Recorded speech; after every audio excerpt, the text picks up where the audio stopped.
చేస్తే నేను ఆనాటి హోమ్ మినిస్టర్కి ఫోన్ చేసి రిక్వెస్ట్ చేసి గవర్నర్కి ఫోన్ చేసి ఎక్కడికక్కడ కాపాడుకునే పరిస్థితికి వచ్చాము అధ్యక్ష. సోషల్ మీడియా ఇది ఇప్పుడే పీతాని మిగిలిన కూడా మాట్లాడారు.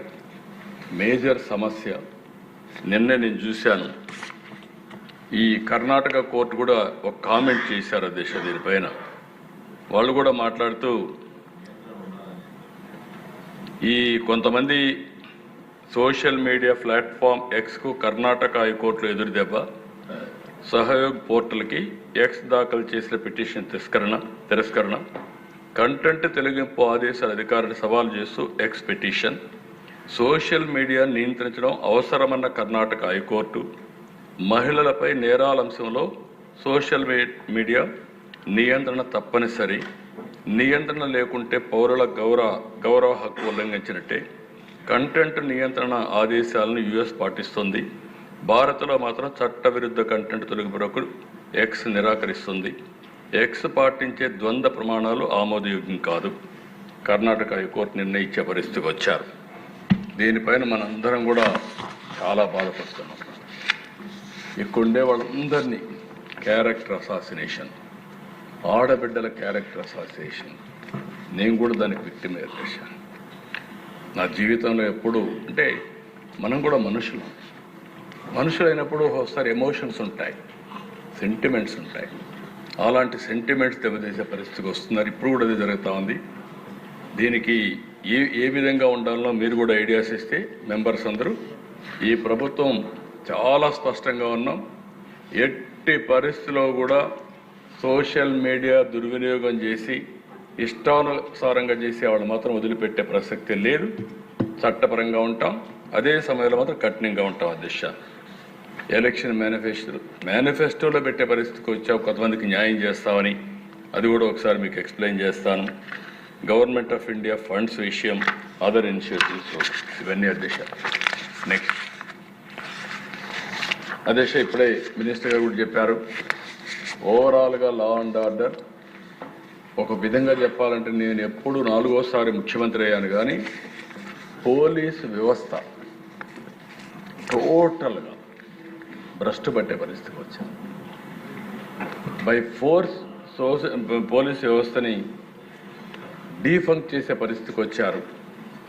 మొత్తం ఇంకొక మాటలో చెప్పాలంటే నేను 95లో ముఖ్యమంత్రి అయినప్పుడు పోలీసు వ్యవస్థ చాలా పర్ఫెక్ట్గా ఉండి 2014లో కూడా ఇలాంటి పరిస్థితి లేదు. అలాంటి పరిస్థితికి వచ్చాం. 1 by 1 కరెక్ట్ చేసుకుంటూ వస్తున్నాం. ఈరోజు మీరు చూస్తే ఈరోజు ఓవరాల్గా మనం 16% ఓవరాల్ క్రైమ్ కంట్రోల్ చేయగలిగాం. ఇండియా జస్టిస్ రిపోర్ట్ కూడా 25లో ఏపీ నెంబర్ 2 పొజిషన్ కింద క్రిమినల్ జస్టిస్ డెలివరీ కింద చేసే పరిస్థితికి వచ్చారు. నెక్స్ట్ ఇందులో అధ్యక్ష ఈ స్లైడ్స్ అని మీరు చూసింది ఇప్పుడే మినిస్టర్ గారు చాలా వరకు కవర్ చేశారు. Bodily law and order crime 42% తగ్గింది, bodily non law and order crime 8% తగ్గింది, సీరియస్ ప్రాపర్టీ క్రైమ్ మాత్రం పెరిగింది. దీనికి కూడా కారణాలు ఎక్స్ప్లెయిన్ చేస్తాను. నాన్ గ్రేవ్ ప్రాపర్టీ క్రైమ్స్ 15% పెరిగాయి, క్రైమ్ అగైనెస్ట్ ఉమెన్ 4.8% తగ్గింది, క్రైమ్ అగైనెస్ట్ ఎస్సీ ఎస్టీ 15% తగ్గింది, ఎన్డీపీఎస్ 21% పెరిగింది, యాక్ట్ చేస్తూ ఉన్నాం, ఫైనాన్షియల్ ఫ్రాడ్స్ 7% పెరిగింది, road accident 3.5, cyber crime it is the biggest problem 31% పెరిగింది అధ్యక్ష. ఇక్కడికి వచ్చినప్పుడు అధ్యక్ష next bodily offences and impact on law and order చాలా రైటింగ్ 42% తగ్గింది, కిడ్నాపింగ్ 16% తగ్గింది, అటెంప్ట్ టు మర్డర్ 15% తగ్గింది, మర్డర్స్ 8%, అర్ట్ కేసెస్ 7%. ఇవన్నీ కూడా చూసినప్పుడు చాలా వరకు కంట్రోల్ చేయగలుగుతున్నాం. కానీ ఈరోజు మనం గుర్తుపెట్టుకోవాల్సింది, నేను ముందే చెప్పాను, నేను రాజకీయాలు చూశాను, నేరస్తులకి అండగా ఉండే రాజకీయాలు నేను చూడలేదు. ఒక ఊర్లో ఒక రౌడీ ఉన్నాడంటే ఆ రౌడీని ఎమ్మెల్యే సపోర్ట్ చేస్తున్నంటే ఎమ్మెల్యే నెక్స్ట్ ఎలక్షన్లో గెలిచే పరిస్థితి లేదు. అందుకే పొలిటికల్ పార్టీస్ ఎప్పుడు కూడా ఓపెన్గా షెల్టర్ ఎప్పుడు ఇవ్వలేదు. అలాంటిది ఈరోజు నేర ప్రవృత్తి కలిగిన వాళ్ళే రాజకీయాలకు వచ్చేసే పరిస్థితికి వచ్చారు. ఇది చాలా డేంజర్. నేను ఎన్నోసార్లు చెప్పాను. ఈరోజు మీరు గుర్తుపెట్టుకోవాల్సిన అవసరం ఉంది. ఎవరైతే ఇలాంటి వ్యక్తులు రాజకీయాలకు వచ్చి రాజకీయ షీల్డ్లో ముసుగులో ఇలాంటి పనులు చేసినప్పుడు ముందు ముసుగు తీయాలి, రాజకీయ ముసుగు. తర్వాత నేరస్తులుగా డీల్ చేయాల్సిన అవసరం ఉంది. అప్పుడే ప్రజలు కూడా మనల్ని కరెక్ట్గా అర్థం చేసుకుంటారు. ఆ ఎక్సర్సైజే ఇప్పుడు చేస్తున్నాం, ఇంకా చేయాల్సిన అవసరం ఉంది. ప్రాపర్టీ అఫెన్స్ మీరు ఒకసారి చూసినప్పుడు మర్డర్ ఫర్ గెయిన్ 8% పెరిగింది, డెకాయిటీ 15% పెరిగింది, రాబరీ 46% పెరిగింది, house breaking by day 32, by night 14, theft వచ్చి 14, టోటల్గా 15.3% పెరిగింది. అయితే అధ్యక్ష, ఇలాంటివి వచ్చినప్పుడు సమాజంలో కూడా నేను చూస్తున్నా బంధువుల మధ్యలో కూడా డిఫరెన్సెస్, పంతాలు, పట్టింపులు, చాలా సమస్యలు వస్తున్నాయి. ప్రజల్లో కూడా దీన్ని ఒక పక్క అవేర్నెస్ క్రియేట్ చేయాలి, ఇంకొక పక్కన ఫర్మ్గా కూడా హ్యాండిల్ చేస్తే తప్ప ఇలాంటి అఫెన్సెస్ అని తగ్గే పరిస్థితి లేదు అధ్యక్ష. ఈరోజు ఇంకొక పక్కన క్రైమ్ అగైనెస్ట్ ఎస్సీ ఎస్టీ 15% తగ్గింది. ఇది గుడ్ సైన్. ఇక్కడ కూడా మీరు ఒకసారి చూసినప్పుడు దీనికి కారణం కూడా ఎక్కడికక్కడ విలేజ్ విజిట్స్ వెళ్ళడం, నైట్ హాల్స్ ఆఫీసర్స్ ఉండడం, సెన్సిటివ్ విలేజెస్ ఐడెంటిఫై చేయడం, సివిల్ రైట్స్ డే ఇలాంటివి కూడా అవేర్నెస్ తీసుకురావడం, ఇలాంటివన్నీ కూడా కంట్రోల్ చేస్తున్నాం. చాలా వరకు కంట్రోల్ అవుతోంది. దీన్ని ఇంకా కూడా కంట్రోల్ చేసే అవకాశాలు ఉన్నాయి, కంట్రోల్ చేస్తాం అధ్యక్ష. రోడ్ యాక్సిడెంట్ మీరు ఒకసారి చూస్తే అధ్యక్ష 3.5% పెరిగింది. దీనిపైన నేను ఒకటే చెప్తున్నా, సీసీటీవీ కెమెరాలు పెడుతున్నాం. ఎక్కడికక్కడ సీసీటీవీ కెమెరాల నుంచి అనలిటిక్స్ తీసుకుంటున్నాం. బై అక్టోబర్ 30కి ఒక 40 పారామీటర్స్తో సీసీటీవీ కెమెరాల ఆధారంగా అలర్ట్స్ పంపిణీ కానీ ప్రివెంటివ్గా చేయడం కానీ జరుగుతాయి. స్పీడ్ ఎక్కువ పోయేవాళ్ళు కానీ, లేకుంటే సీట్ బెల్ట్ పెట్టుకోని వాళ్ళు కానీ, డ్రంక్ అండ్ డ్రైవ్ కానీ, రాంగ్ రూట్ కానీ ఫస్ట్ వార్నింగ్ కింద పంపిస్తాం. ఆఫ్టర్ దట్ బిల్లు కూడా పంపిస్తాం. ఇంకొకటి ఎక్కడ వీలైతే అక్కడ రోడ్ యాక్సిడెంట్లు జరగకుండా ముందుగానే ప్రివెంట్ చేయడానికి ఏమేం చేయాలనో అన్ని మార్గాలు చూస్తున్నాం.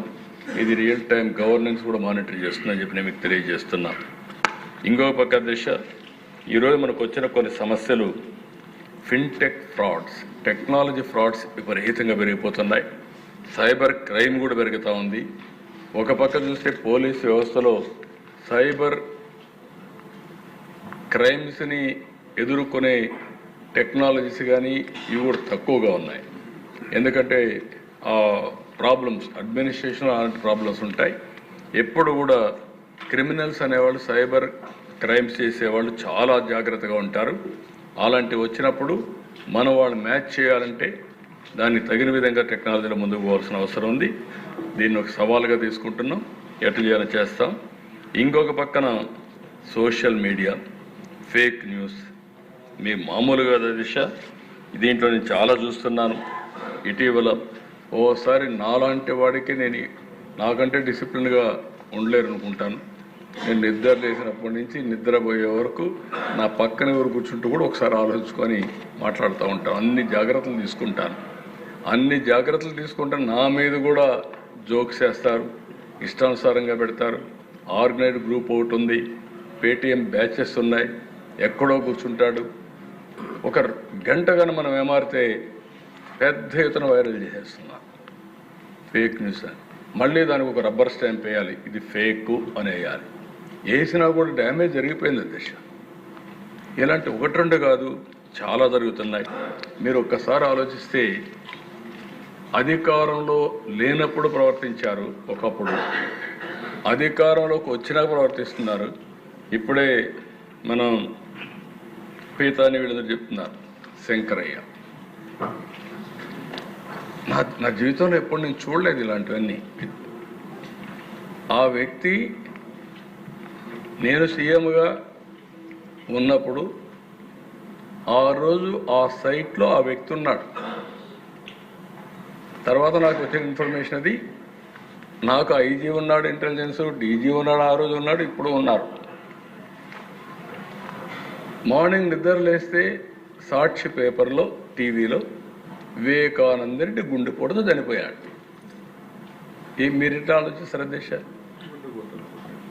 పాపం అదే ఎవరికి పెద్ద తప్పు చేయలేదు, అతను మంచోడు చనిపోయాడు అనిపించి అందులో ఎలక్షన్లో బిజీగా ఉన్నాం. నేను కూడా అదే అనుకున్నాను. మా ఐజీ ఇంటెలిజెన్స్ చెప్పలేదు, సీఎంఓ చెప్పలేదు, డీజీ చెప్పలేదు.